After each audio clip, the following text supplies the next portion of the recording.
1908년 런던 올림픽 1분 24초, 1912년 스톡홀름 올림픽 1분 21초, 1920년 앤드워프 올림픽 1분 15초, 1924년 파리 올림픽 1분 13초, 1928년 암스테르담 올림픽 1분 8초, 1932년 LA 올림픽 1분 8초.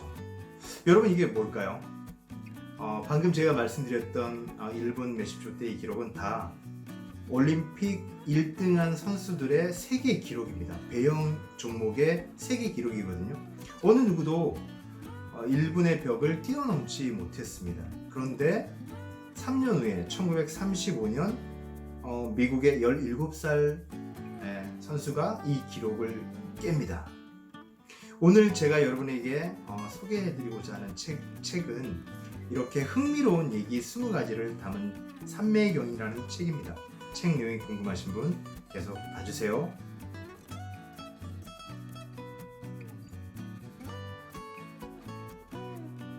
여러분 안녕하세요. 영업인의 독서 오늘 30번째 시간입니다. 하다보니 이제 30번째까지 왔네요. 오늘 제가 소개해드리고자 하는 책은 바로 이 책입니다. 산매경이라는 책이고요.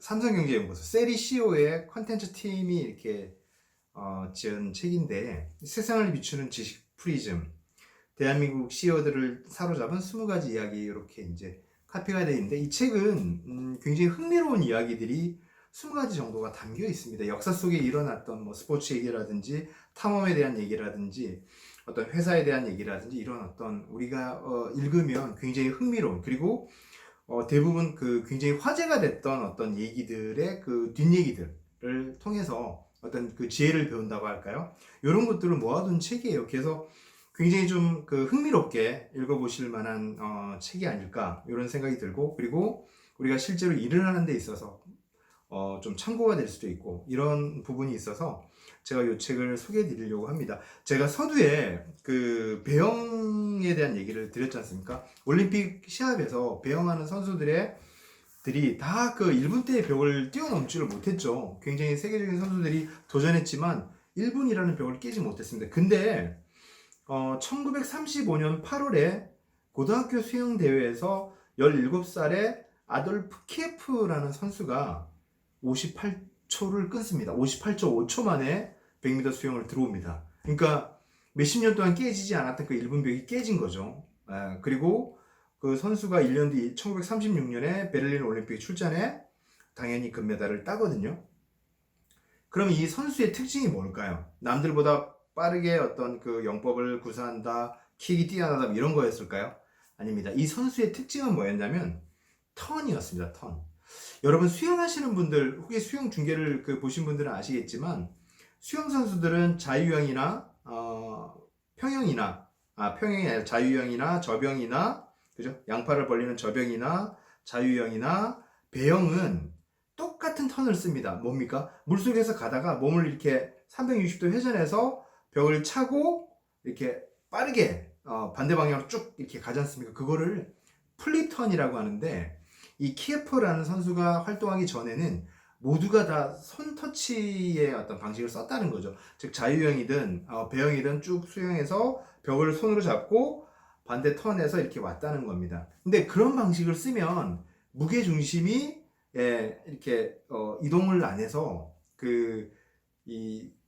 달려왔던 운동 에너지가 다 소멸이 된다고 해요. 이렇게 턴하는 순간 소멸이 되고 또 새롭게 에너지를 또 붙여야 되는 거죠. 그러니까 에너지 손실되고 다시 붙이려니까 이게 아무래도 속도가 떨어지는 거죠. 근데 키에프라는 선수가 오다가 손을 이용하지 않고 공중에 물속에서 돌아서 발로 차고 이렇게 옴으로써 성공할 수 있었다라는, 빨라질 수 있었다라는 얘기를 하거든요.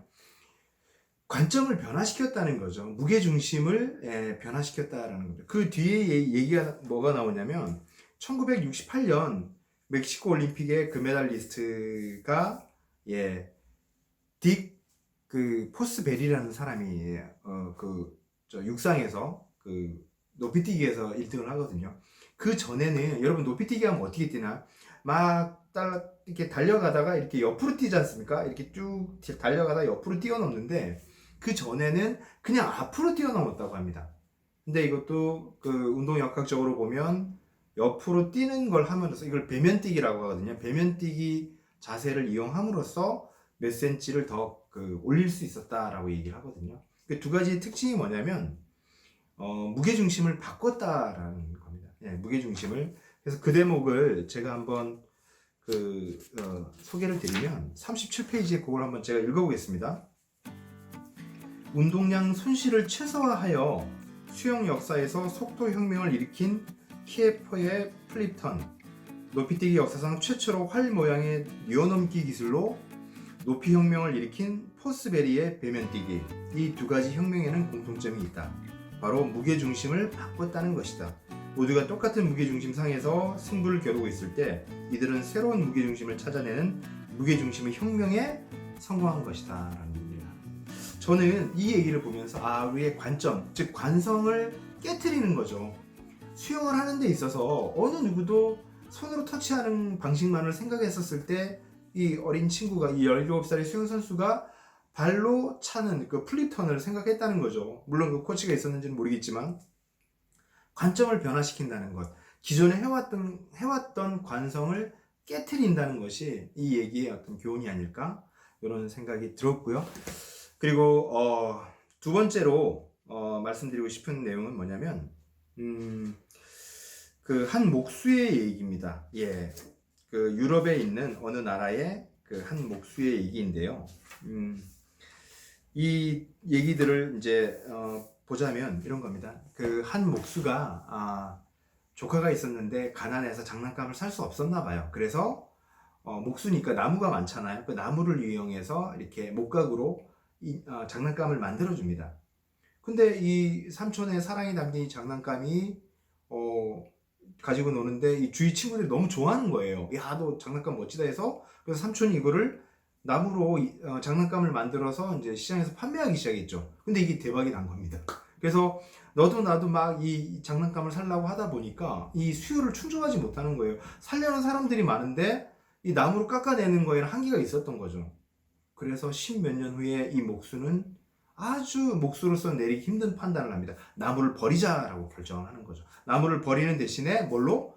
당시에 이제 유행했던 플라스틱으로 장난감을 만들어내기 시작했습니다. 그래서 그 장난감이 또 막 날개도 친 듯이 팔려 나갔는데, 이 장난감에는 단점이 하나 있었어요. 이 장난감 블록으로 막 뭔가를 막 만들고 쌓다 보면 잘 허물어지는 거였어요. 그래서 이 블록과 블록을 연결하는 요철을 만들자고 고민을 이제 결정을 했고, 그 요철을 만드니 이 블록은 또 더 많이 팔리게 되었죠.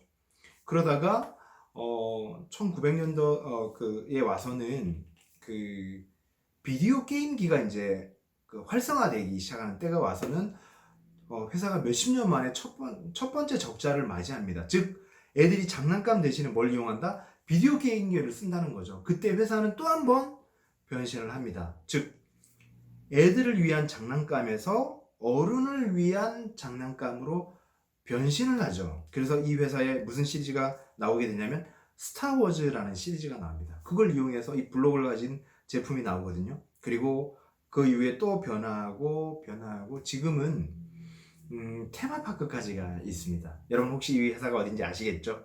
어디겠습니까? 바로 레고입니다. 레고는 바로 진화와 변화의 아이콘이라는 거죠. 그 대목을 제가 한번 읽어보겠습니다. 56페이지에 이렇게 나옵니다. 어린이를 위한 왕구에서 명품 장난감으로 로봇공학 시뮬레이터를 거쳐 디지털 창작 도구까지, 레고의 역사는 진화의 역사다. 생명의 진화가 자연의 선택에 의해 좌우된다면 제품의 진화는 시장의 선택에 의해 결정된다. 그리고 누군가의 선택을 받기 위해서는 지금 모습 그대로 그 자리에 있을 것인지, 아니면 눈부시게 진화할 날을 꿈꾸며 앞으로 나아갈 것인지 스스로 선택해야 한다, 이런 얘기를 하거든요. 여러분, 이 레고 얘기 참 흥미롭지 않습니까? 우리나라의 2022년에 춘천에 레고 그 테마파크가 생긴다, 이런 뉴스를 제가 본 적도 있는데, 가까이 있는 나고야에도 있고 말레이시아에도 레고랜드가 있는 걸로 알고 있습니다. 그런 것처럼 레고는 그 목수가 만든 하나의 그 장난감에서 거대한 그 테마파크까지 확장된 그런 어떤 사업이 아닌가. 그래서 끊임없이 진화하고 변화한 그 결과가 아닌가, 이런 생각이 들고요. 그리고 한 가지 더 말씀을 좀 드리면 3부 1장의 내용이 뭐냐면 기적을 만드는 한 글자 꿈이라는 겁니다. 예, 꿈이라는 건데 거기에 대한 어떤 그 문장이 참 좋아요. 한 159페이지에 읽어드리면 꿈을 갖는 것만으로도 사람은 놀라운 일을 만들어낸다 이런 얘기를 하거든요. 그러니까 거기서 이제 3명의 사람이 나옵니다. 남극을 탐험했던 로얄 아문센, 로버트 스콧, 어니스트 셰클턴의 얘기가 나오는데 그 실제 이제 남극을 정복했던 아문센보다는 그 로버트 스콧과 셰클턴의 얘기를 이제 대비해서 말씀을 하고 있거든요. 스콧은 남극을 대륙을 그 탐험하러 갔다가 죽었던 사람이죠. 그리고 셰클턴은 죽을 뻔하다가 구조된 사람입니다. 그러니까 스콧은 가서 죽었고 셰클턴은 겨우겨우 살아남았던 사람인데 그 두 사람의 마인드가 차이가 있다는 거죠. 한번 볼까요? 161페이지에 이런 얘기가 있습니다. 스콧이 죽으면서 남긴 건데요. 읽어보겠습니다. 스콧의 시신 옆에서 그가 쓰다만 일기장 하나가 함께 발견되었는데 거기에는 다음과 같은 내용이 쓰여 있었다고 한다. 우리는 신사처럼 죽을 것이며 불굴의 정신과 인내력이 남아있음을 보여줄 것이다. 이 짧은 글과 우리의 시신이 그 이야기를 대신해 줄 것이다. 안타깝지만 더 이상 쓸 수 없을 것 같다. 모든 꿈이 사라졌다. 안타깝지만 로버트 스콧 그 탐험 대장은 꿈을 잃어버린 거죠. 절망했고 포기했습니다. 우리는 그냥 여기서 신사처럼 죽을 것이다 라고 합니다. 의연할지는 모르겠지만 꿈은 잃어버림으로써 자기랑 함께했던 대원 8명의 목숨을 잃어버린 거죠. 근데 그에 반해 셰클턴은 조류됐지만 조난당했지만 결국은 살아남거든요. 그래서 그 대목 한번 읽어보겠습니다. 1916년 8월 셰클턴과 27명의 대원 전원은 조난당한 지 1년 7개월 만에 모두 기적적으로 무사귀환한다. 그래서 이런 얘기를 남깁니다.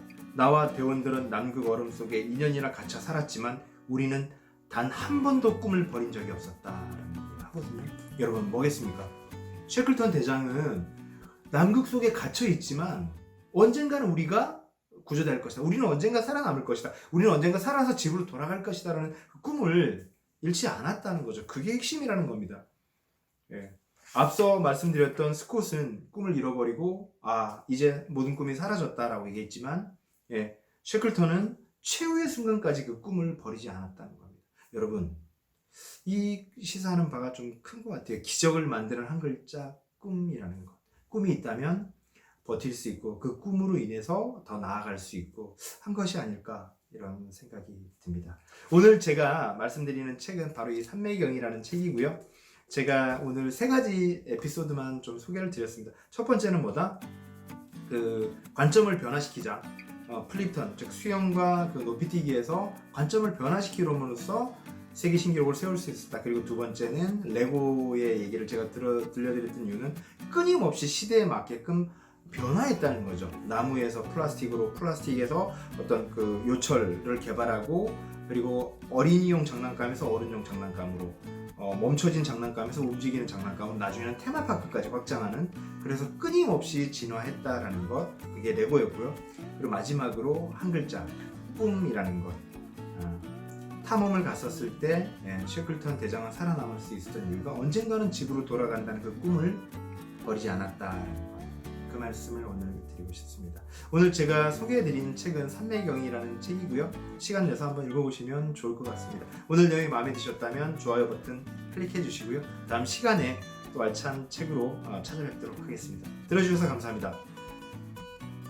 오늘 내용은 괜찮으셨어요?